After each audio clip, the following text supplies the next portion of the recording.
તો અખિલ ભારતીય વિદ્યાર્થી પરિષદનું 56મું પ્રદેશ અધિવેશન અમદાવાદમાં યોજાશે, જેમાં 7 થી 9 જાન્યુઆરી અમદાવાદના દૂરદર્શન ટાવર મેદાનમાં અધિવેશન યોજાશે, જેમાં રાજ્યભરના અલગ અલગ શહેરો અને ગામમાંથી અખિલ ભારતીય વિદ્યાર્થી પરિષદના સ્થાનિક હોદ્દેદારો ભાગ લેશે। આ અધિવેશન નવનિર્માણ આંદોલનની થીમ પર આયોજિત છે।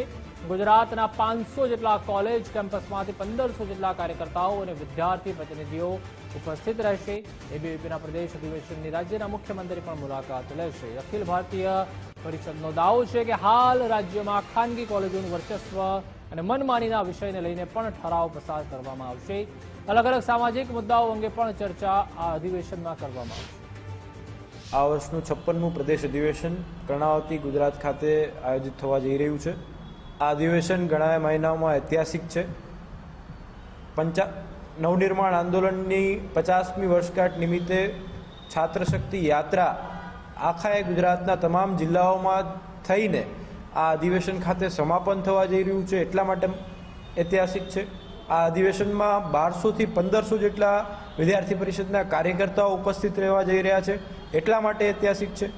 આ અધિવેશન વીર વિનોદ કિનારીવાલા નગરમાં આયોજિત થવા જઈ રહ્યું છે કે જેઓ આઝાદીની લડાઈમાં ગુજરાતથી સૌ પ્રથમ શહીદ હતા, વીરગતિ જેમણે પ્રાપ્ત કરી એ વીર વિનોદ કિનારીવાલાના નામ પરનું નગરમાં આ અધિવેશન થવા જઈ રહ્યું છે, એટલા માટે ઐતિહાસિક છે।